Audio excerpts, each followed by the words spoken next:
बिस्मिल्लाहिर्रहमानिर्रहीम। अस्सलाम वालेकुम फ्रेंड्स, मैं उम्मीद करता हूँ कि आप लोग सब खैरियत से होंगे।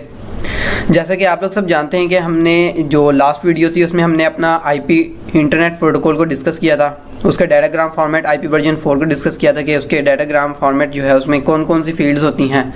उसके बाद हमने एड्रेसिंग देखी थी कि हमारे पास कितनी टाइप्स ऑफ क्लासेस हैं आईपी एड्रेसेस की, class A, class B, class C. तो उसके अंदर हमने उसके सबनेट्स को पढ़ा था, उसके अंदर हमने उसके सबनेट मास्किंग को पढ़ा था, हमने उसमें सबनेटिंग को पढ़ा था। तो ये जितनी भी चीज़ें ये हमने पिछली वीडियो में डिस्कस की थी। अब जो हमारे पास नेक्स्ट टॉपिक है वो है हमारे पास नेटवर्क एड्रेस ट्रांसलेशन और आईपी वर्जन 6। अब हम इसको डिस्कस करेंगे। Network address translation. अच्छा, नेट होती क्या है, पहले इसकी एक डेफिनेशन पढ़ लेते हैं। All devices in the local network, ये आप लोगों ने याद रखना है, local network share just one IP version 4 address as far as outside world is connected. इसका मतलब ये है कि आपके जितने भी डिवाइसेस हैं जो कि लोकल नेटवर्क में हैं, फॉर एग्जांपल आपके पास 10 डिवाइसेस हैं लोकल नेटवर्क में हैं, उन्होंने अगर कम्युनिकेशन करनी है इंटरनेट पर, उन्होंने कम्युनिकेशन करनी है पब्लिक साइड पे, तो उनको क्या चाहिए, एक आईपी चाहिए। अगर फॉर एग्जांपल आपके पास एक डिवाइस है तो उसने कनेक्ट होना है इंटरनेट से, तो उसको एक पब्लिक आईपी चाहिए होगा, क्योंकि प्राइवेट आईपीज जो होते हैं वो राउटेबल टू इंटरनेट नहीं होते, जबकि जो हमारे पब्लिक आईपीज होते हैं वो हमारे राउटेबल होते हैं इंटरनेट पर, वो इंटरनेट पर जा सकते हैं। तो क्या हुआ कि अगर हमारे पास कोई एक डिवाइस है तो उसको एक पब्लिक आईपी चाहिए। तो हमारे पास अगर 10 डिवाइसेज हैं तो उसको हमें 10 पब्लिक आईपीज देने होंगे, जबकि जो हमारे पास जो पब्लिक आईपीज होते हैं वो हमारे पास परचेज्ड होते हैं, हमें वो खरीदने पड़ते हैं। तो ये तो हमारे पास एक महंगा सोल्यूशन हो जाएगा कि आपके पास अगर 10 लैपटॉप्स हैं या 10 कंप्यूटर्स हैं और अगर आपने उनकी कम्युनिकेशन करवानी है इंटरनेट पर, तो आपको उनको 10 पब्लिक आईपी देने होंगे। तो ये तो एक बहुत एक्सपेंसिव सोल्यूशन हो जाएगा। तो एक चीज़ जो आता है नेट का कॉन्सेप्ट क्या है कि इसने क्या करना है कि आपने प्राइवेट आईपीज को ट्रांसलेट करवाना है पब्लिक आईपी में। जैसे कि नाम ही शो क्या कर रहा है कि नेटवर्क को, जो नेटवर्क के एड्रेसेस हैं उनको ट्रांसलेट करता है। अब ट्रांसलेट किसको करता है, प्राइवेट आईपी को ट्रांसलेट करता है पब्लिक आईपी में। अब हमारे पास प्राइवेट आईपी कौन कौन से हैं, हमारे पास 3 रेंजेस हैं प्राइवेट आईपी की, वो हम नेक्स्ट स्लाइड में देखेंगे। अभी जो रेंज यूज़ की है वो है 10.0.0.0/24। ये वाली प्राइवेट आईपी एक इन्होंने यूज़ किया है, प्राइवेट आईपी की एक रेंज यूज़ की है। और ये कहाँ पे यूज़ किया है कि इन्होंने लोकल नेटवर्क में। मतलब ये कि ये हमारा जितनी भी ये साइड है ये हमारी लोकल नेटवर्क है। इसको अगर मैं लिख भी दूँ, ये हमारा क्या है, लोकल नेटवर्क। अब लोकल नेटवर्क में हमारे पास फॉर एग्जांपल यहाँ पर 3 डिवाइसेस लगी हुई हैं। 10.0.0.1 इसका आईपी है, 10.0.0.2 इसका आईपी है, 10.0.0.3 ये थर्ड कंप्यूटर का आईपी है, थर्ड लैपटॉप का आईपी है। अगर इन तीनों डिवाइसेस ने कम्युनिकेशन करनी है इंटरनेट पर, तो हम कैसे इनकी कम्युनिकेशन करवाएंगे। हम इसको कनेक्ट करेंगे एक राउटर के साथ। ये हमारा राउटर नॉर्मल राउटर नहीं होगा, ये हमारा कहलाएगा नेट राउटर। इसको हम कहते हैं नेटवर्क एड्रेस ट्रांसलेशन राउटर। इसके बाद नेट की फैसिलिटी होती है। तो नेट का काम क्या होता है वो हम साथ साथ डिस्कस करेंगे। डाटाग्राम्स विद सोर्स और destination in this network have this, ये उसकी नेटवर्क आईडी होगी, address for source and destination as usual. तो हमने ये मैं ऑलरेडी बता चुका कि ये हमारा जो प्राइवेट आईपी की जो रेंज है वो हमने 10.0.0.0/24 यूज़ की है। उसके बाद क्या है कि हमारे पास ये लोकल नेटवर्क हो गया। ये वाली जो साइड है ना हमारे पास लेफ्ट साइड पे जो है, ये हमारे पास रेस्ट ऑफ इंटरनेट, मतलब ये कि ये पब्लिक साइड है, ये हमारे पास पब्लिक साइड है। इसको हम कह सकते हैं कि ये हमारी इंटरनेट है। आप इसको इंटरनेट भी कह सकते हैं कि ये हमारे पास इंटरनेट है। अगर आपने इधर कम्युनिकेशन करानी हो इंटरनेट पर तो इस वाली साइड पर करो। ये हमारी लोकल नेटवर्क जो कि हमारा प्राइवेट साइड कह सकते हैं, प्राइवेट नेटवर्क हमारा। तो यहाँ पर क्या हुआ कि यहाँ पर एक तो ये हो गया कि हमारे पास यहाँ पे लोकल नेटवर्क में हमने प्राइवेट आईपी यूज़ की है, और यहाँ पर जो हमारी पब्लिक साइट थी इस पर हमने एक आईपी परचेज किया 138.76.29.7। ये हमारे पास एक आईपी वर्जन 4 पब्लिक आईपी है। तो ये हमने एक परचेज किया। हमने अब क्या करना है कि हमारे पास ये जितने भी यहाँ पर लोकल नेटवर्क में जितने भी हमारे पास प्राइवेट आईपी है, हमने इनको ट्रांसलेट करवाना है इस एक पब्लिक आईपी के अगेंस्ट। इससे क्या होगा कि हमारे पास अगर यहाँ पर 20 डिवाइसेस भी हैं तो उनको कम्युनिकेशन इंटरनेट पर करने के लिए सिर्फ एक पब्लिक आईपी चाहिए, और वो ये वाला हमने जो परचेज किया है। जबकि हमारे पिछले वाले सिनेरियो में क्या था कि अगर हमारे पास 20 डिवाइसेस हैं तो उसको 20 पब्लिक आईपी चाहिए होते थे उसको इंटरनेट पर कम्युनिकेशन करने के लिए। लेकिन अब हमने क्या किया कि 20 जो पब्लिक आईपी खरीदने के बजाय हम सिर्फ एक पब्लिक आईपी खरीदेंगे, हमें सिर्फ एक पब्लिक आईपी की कॉस्ट देना पड़ेगी और हमारे पास 20 डिवाइसेस जो हैं वो मैप हो जाएंगे उस पब्लिक आईपी पे और उसके ज़रिए वो कम्युनिकेट करेंगे इंटरनेट पर। अब यहाँ पर क्या लिखा है, all datagrams leaving local network have same source NAT IP address 138.76.29.7 but different source port numbers. इस वाली को आप लोग नेक्स्ट वाली स्लाइड्स में अच्छे तरीके से अंडरस्टैंड कर सकेंगे, उसमें स्टेप बाय स्टेप उन्होंने प्रोसेस बताया है। अभी के लिए सिर्फ आपको क्या क्लियर करना है कि जो हमारे नेटवर्क एड्रेस ट्रांसलेशन जो है उसका क्या काम है कि उसने प्राइवेट आईपीज को ट्रांसलेट करवाने हैं पब्लिक आईपी में। सिर्फ ये चीज़ आप लोगों ने याद रखनी है कि पब्लिक जो प्राइवेट आईपीज हैं हमारे पास, जो प्राइवेट आईपी की रेंजेस हैं उनको ट्रांसलेट करवाना है उसने पब्लिक आईपी में। हमारे पास आती है फिर all devices in local network have 32 bit addresses in a private IP. ये हमारे पास प्राइवेट आईपी की रेंज होगी, साइड होगी एड्रेस स्पेस। अब यहाँ पे हमारे पास 3 तरह के रेंजेस, मैंने कहा था कि 3 तरह के हमारे पास प्राइवेट आईपी की रेंजेस हैं। नंबर 1 10/8, ये इनको मैं बताता हूँ ये कैसे लिखते हैं।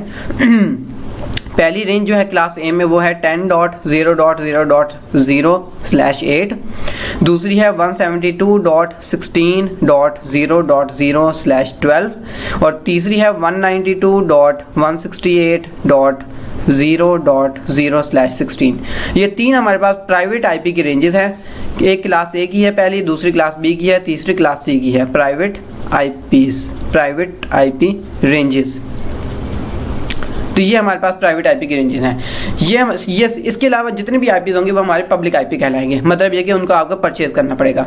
डैट कैन ये प्राइवेट आईपीज हैं, that can only B use in a local network. ये सिर्फ और सिर्फ आपके लोकल नेटवर्क में यूज होंगे, आपके प्राइवेट नेटवर्क में यूज होंगे। क्यों? क्योंकि ये राउटेबल टू इंटरनेट नहीं है, ये सिर्फ और सिर्फ प्राइवेट आपके डोमेन में काम करेंगे। अब एडवांटेजेस क्या हैं? नेट अब इतना अच्छा फीचर आ गया, उसके एडवांटेजेस क्या हैं? अब हम इसको देखने one by one. Just one IP address needed from provider ISP for all devices. मतलब ये कि आपको सिर्फ और सिर्फ एक पब्लिक आईपी चाहिए। जितने भी आपके लोकल नेटवर्क में जितने भी डिवाइसेस हैं उनके अगेंस्ट आपको सिर्फ और सिर्फ एक पब्लिक आईपी चाहिए इंटरनेट पर कम्युनिकेशन करने के लिए। जैसे कि हमने पिछले स्लाइड में देखा था कि आपको सिर्फ और सिर्फ एक ये वाला पब्लिक आईपी खरीदना पड़ा था और इधर जितनी भी डिवाइसेस थी वो सिर्फ सारी इस वाले पब्लिक आईपी से कम्युनिकेट कर सकती थी। उसके बाद दूसरे नंबर पे है can change address of host in local network without notifying outside the world. मतलब ये कि जितने भी हमारे पास जो पब्लिक जो हमारे पास प्राइवेट नेटवर्क या हम कह सकते हैं लोकल नेटवर्क पे जितनी भी हमारी डिवाइसेस हैं उनके जो एड्रेसेस हैं, उनके आईपी एड्रेसेस जो हैं वो चेंज होते हैं ड्यूरिंग हमारे पास ये जो कम्युनिकेशन हम करवा रहे होते हैं इंटरनेट पर उनके साथ। तो इसमें हमारे पास उनके पब्लिक जो सोर्स आईपी है वो चेंज होते हैं। अब वो सोर्स आईपी जो चेंज होते हैं वो आउटसाइड द वर्ल्ड किसी को नहीं पता होता कि वो चेंज हुए हैं या नहीं हुए। ये सिर्फ और सिर्फ इंफॉर्मेशन पता होगी नेट राउटर को, और ये किसी और को इंफॉर्मेशन नहीं पता होगी। मतलब ये कि हमारे पास जो लोकल नेटवर्क है उसके अंदर जितने भी डिवाइसेस हैं उनके जब सोर्स आईपी चेंज होते हैं तो उनकी इंफॉर्मेशन सिर्फ और सिर्फ नेट राउटर को पता होती है। आउटसाइड द वर्ल्ड, आउटसाइड जो इंटरनेट जो साइड है, पब्लिक साइड जो है, उधर इनको किसी को नहीं पता होता कि प्राइवेट में कौन कौन से आईपीज चल रहे हैं, लोकल नेटवर्क में कौन कौन से आईपीज चल रहे हैं, क्योंकि वो जो प्राइवेट आईपीज हैं वो ट्रांसलेट हो जाते हैं हमारे पास पब्लिक आईपी में। तीसरे नंबर पे क्या है कि can change ISP without changing addresses of devices in local network.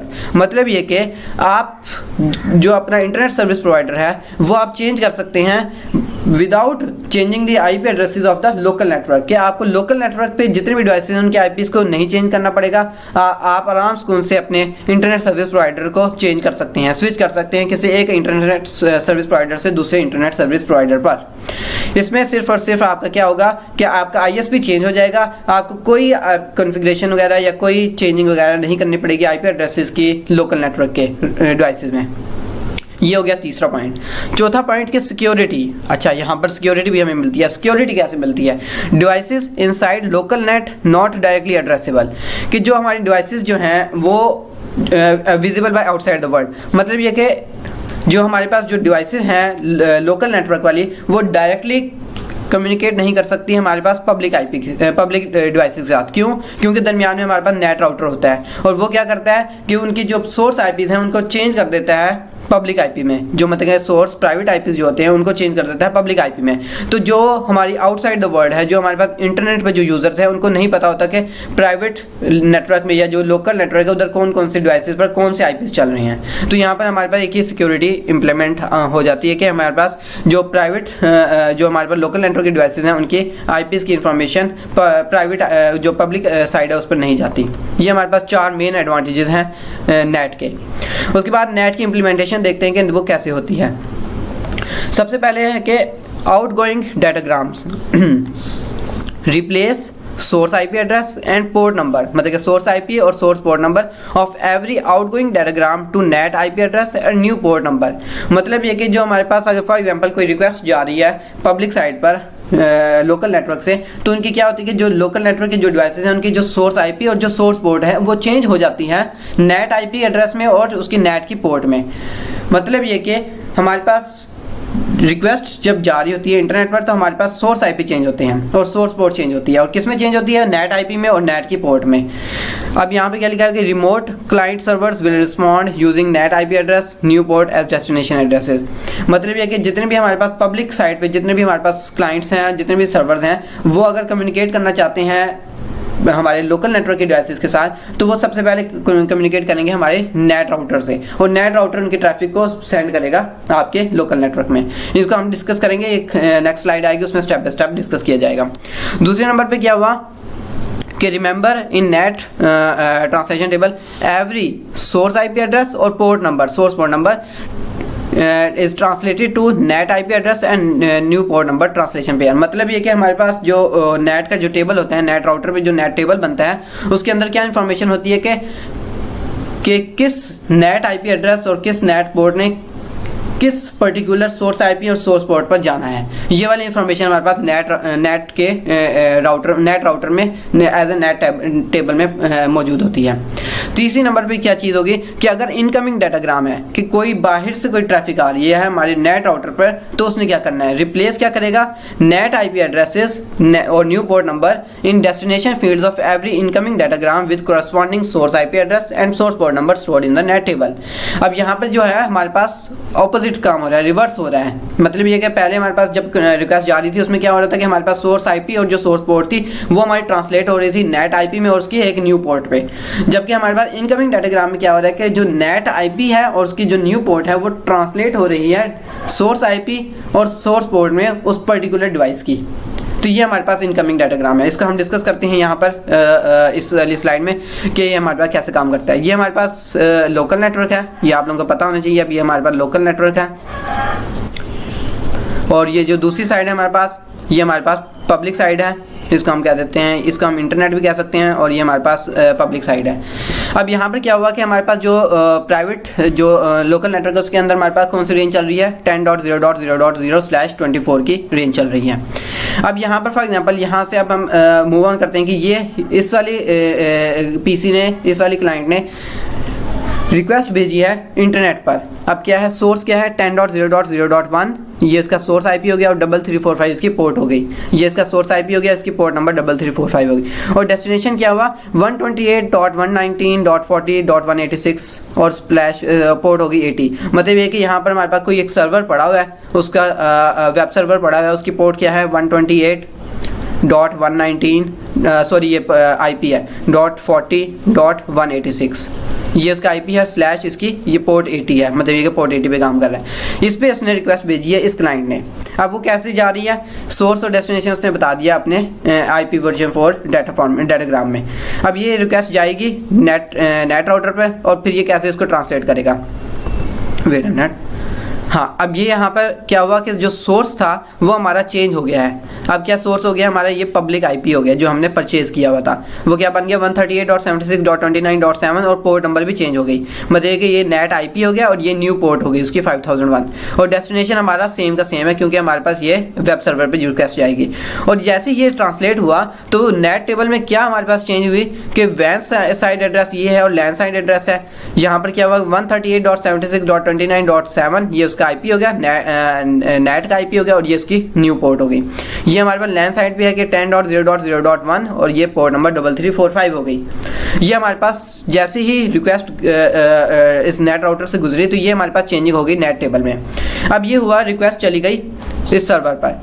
अब इस सर्वर से रिस्पांस जो आएगा वो कैसे आएगा वो देखते हैं हम। ये रिस्पांस आया उस सर्वर से, उसने अपना सोर्स आईपी डाल दिया 128.119.40.186 और पोर्ट नंबर 80, ये उसने डाल दिया अपना सोर्स आईपी और सोर्स पोर्ट। डेस्टिनेशन क्या डाला उसने, ये वाला पब्लिक आईपी, सॉरी ये वाला नहीं, ये वाला पब्लिक आईपी क्या है 138.76.29.7 और पोर्ट नंबर 5001। मतलब ये कि जो भी रिक्वेस्ट इस सर्वर ने जो भी रिप्लाई भेजा वो उसने इस नेट राउटर पे भेजा है। अब ये जो सर्वर है, ये वाली जो साइड है, ये नहीं जानती कि यहाँ पर पब्लिक ये जो प्राइवेट आईपी है, प्राइवेट रेंज है, इसमें प्राइवेट नेटवर्क है, इसके अंदर कौन कौन सी हमारे पास डिवाइसेस पड़ी हैं। इस वाले सर्वर को नहीं पता कि उस इधर कौन से मतलब उसको ये भी नहीं पता कि मुझे रिक्वेस्ट किसने किया है, क्योंकि इस सर्वर के पास जो रिक्वेस्ट आई थी वो तो सोर्स इस वाले से आई थी। मतलब ये कि वो समझा था कि नेट राउटर ने मुझसे रिक्वेस्ट मांगी है। तो यहाँ पर क्या हुआ कि उसने रिप्लाई भी सिर्फ उसी नेट राउटर को किया। अब नेट राउटर ने क्या करना है, इसको दोबारा रिवर्स ट्रांसलेशन करनी है, पब्लिक आईपी से public IP to private IP translation करनी है। वो कैसे करेगा, यहाँ पर सोर्स उसने चेंज कर दिया 128 बल्कि सोर्स हमारा सेम ही रहा, क्योंकि उसने पता भी चले इस वाले प्राइवेट डिवाइसेस को कि जो मैंने रिक्वेस्ट जिसको की थी उधर से ही रिप्लाई आ रहा है। सोर्स क्या हुआ 128.119.40.186, ये सोर्स आईपी हो गया, पोर्ट नंबर 80 हो गई, ये उस वेब सर्वर की होगी। डेस्टिनेशन यहाँ पर कैसे चेंज हुआ कि जो हमारे पास जो पब्लिक आईपी था वो चेंज हो गया हमारे पास उस पर्टिकुलर प्राइवेट आईपी में। अब वो कैसे पता चला कि किस में चेंज होना है, वो इस नेट टेबल से पता चलेगा कि जो भी ट्रैफिक इस वैन साइड एड्रेस पे आएगी और इस पोर्ट पे आएगी तो आपने उसको ट्रांसलेट कर देना है इस पर्टिकुलर प्राइवेट आईपी पे। तो उन्होंने क्या किया नेट राउटर ने कि उसको ट्रांसलेट कर दिया डेस्टिनेशन 10.0.0.1 और पोर्ट नंबर 3345 पे। ये हो गया उसने क्या हुआ ट्रांसलेट कर दिया। अब यहाँ पर एक मेन चीज़ आपने याद रखनी है कि जब हमारे पास रिक्वेस्ट गई थी प्राइवेट नेटवर्क से पब्लिक नेटवर्क में तो हमारे पास सोर्स चेंज हुआ था। मतलब ये कि सोर्स आईपी चेंज हुआ था और सोर्स पोर्ट चेंज हुई थी। आप यहाँ पे देख सकते हैं सोर्स आईपी यहाँ पर 10.0.0.1 था और पोर्ट नंबर 3345 थी, वो चेंज हो गई थी। जो पब्लिक आईपी जो हमने खरीदा हुआ था और पोर्ट नंबर 5001 पे चेंज हो गई थी। लेकिन जब हमारा रिप्लाई आया तो उसमें क्या हुआ, हमारे पास डेस्टिनेशन पोर्ट चेंज हो रही थी, डेस्टिनेशन एड्रेस और डेस्टिनेशन पोर्ट वो चेंज हो रही थी। वो कैसे कि यहाँ पर हमारे पास जो पब्लिक आईपी था वो डेस्टिनेशन आईपी था और जो पोर्ट नंबर थी 5001 थी वो चेंज हो गई किसमें, प्राइवेट आईपी में 10.0.0.1 और 3345 में। मतलब ये कि जब रिक्वेस्ट जाएगी प्राइवेट नेटवर्क से पब्लिक नेटवर्क पर तो हमारा सोर्स वाली चीज़ें चेंज होंगी और जब हमारी रिप्लाई आएगा पब्लिक नेटवर्क से प्राइवेट नेटवर्क की तरफ तो हमारा डेस्टिनेशन आईपी और डेस्टिनेशन पोर्ट चेंज होगा। तो ये थी हमारे पास नेट का काम कि नेट किस तरह से काम करता है। मतलब ये कि यहाँ पर आपको सिर्फ और सिर्फ अब एक आईपी पब्लिक आईपी खरीदना पड़ेगा और सारी आपकी जितने भी प्राइवेट नेटवर्क में डिवाइसेज हैं वो उस वाले आईपी से कम्युनिकेट कर सकती हैं इंटरनेट पर। अब यहाँ पर नेट हैज़ बीन कंट्रोवर्शियल कि कंट्रोवर्शियल कैसे है कि router should only process up to layer 3 कि राउटर जो है वो हम जानते हैं कि लेयर 3 पे काम करता है, तो उसने सिर्फ और सिर्फ जो प्रोसेसिंग करनी है वो सिर्फ और सिर्फ लेयर 3 तक ही करनी है। दूसरा पॉइंट क्या हुआ कि address shortage should be solve by IP version 6। मतलब ये कि जो हमारे पास आईपी वर्जन 4 से जो हमारे पास शॉर्टेज हो गई थी आईपी एड्रेसेस की वो सिर्फ और सिर्फ रिजॉल्व हो सकती है आईपी वर्जन 6 से, क्योंकि जो नेट है ये एक तरह से हमारे पास एक वक्ती तौर पे एक सोल्यूशन है कि आप नेट इंप्लीमेंट कर सकते हैं और आप एक स्पेसिफिक पीरियड ऑफ टाइम के लिए आप उसको यूज़ कर सकते हैं। मतलब ये है कि आप एक तरह से कह सकते हैं ये एक वक्ती सोल्यूशन है, वक्ती तौर पे एक आपके पास एक सोल्यूशन आ गया आप उसको यूज़ कर सकते हैं। लेकिन जो परमानेंट सोल्यूशन है वो सिर्फ और सिर्फ आईपी वर्जन 6 से ही अचीव होगा। तीसरे नंबर पे क्या है कि violates end to end argument, case में वायलेशन हो रही होती है हमारी end to end argument end to end side की। वो कैसे कि पोर्ट नंबर मैनिपुलेट हो रही होती है बाय नेटवर्क लेयर डिवाइस। मतलब जो हमारे पास नेट का राउटर लगा हुआ था वो क्या कर रहा था कि वो पोर्ट नंबर को चेंज कर रहा था, ट्रांसलेट कर रहा था। जब रिक्वेस्ट जाती थी प्राइवेट आईपी से प्राइवेट नेटवर्क से पब्लिक नेटवर्क में तो वो सोर्स पोर्ट को चेंज कर रहा था और जब रिप्लाई आ रहा था तो वो किसको, डेस्टिनेशन पोर्ट को चेंज कर रहा था। तो यहाँ पर क्या है कि हमारे पास जो end to end argument end to end जो हमारे पास एक एग्रीमेंट होता है वो यहाँ पर वायलेट हो रहा है कि यहाँ पर हमारे पास जो पोर्ट नंबर हैं वो चेंज हो रही हैं, मैनिपुलेट हो रही हैं वो। लास्ट पॉइंट क्या है कि नेट ट्रैवर्सल कि what if client wants to connect to server behind NAT. मतलब ये कि अगर कोई प्राइवेट सॉरी जो कोई एक यूज़र है वो बैठा हुआ है पब्लिक साइट पे, पब्लिक डोमेन में बैठा हुआ है और वो कनेक्ट करना होना चाहता है डायरेक्टली उन प्राइवेट सर्वर्स के साथ, प्राइवेट डिवाइसेस के साथ जिनका क्लाइंट पब्लिक साइट को पता भी नहीं था। तो वो क्या हुआ कि यहाँ पर जो हमारे पास एक जो मसला है वो ये है कि हमारे पास जो पब्लिक डोमेन में जो डिवाइसेस हैं वो डायरेक्टली कम्युनिकेट नहीं कर सकती, डायरेक्टली कनेक्ट नहीं हो सकती उन सर्वर्स के साथ, उन डिवाइसेस के साथ जो पब्लिक डोमेन में है, क्योंकि जो भी रिक्वेस्ट आती थी वो पहले नेट राउटर पे आती थी और नेट राउटर उनको सेंड करता था, ट्रांसलेट करता था पब्लिक प्राइवेट डिवाइसेस पे। तो यहाँ पर हमारे पास डायरेक्टली कोई कनेक्शन नहीं है हमारे पास पब्लिक डोमेन का और प्राइवेट डोमेन के साथ। उसके बाद हमारे पास है कि NAT is here to stay. अब कैसे स्टे कर रहा है? Extensively used in home and institutional networks में यूज हो रहा है, 4G और 5G सेलुलर नेटवर्क्स में यूज हो रहा है। इसका हम नेक्स्ट वीडियो में डिस्कस करेंगे, क्योंकि अभी वीडियो ज़्यादा लंबी हो गई है, तो इसका हम नेक्स्ट वीडियो में डिस्कस करेंगे। अभी के लिए मुझे इजाज़त दीजिए। Thank you. अस्सलाम वालेकुम।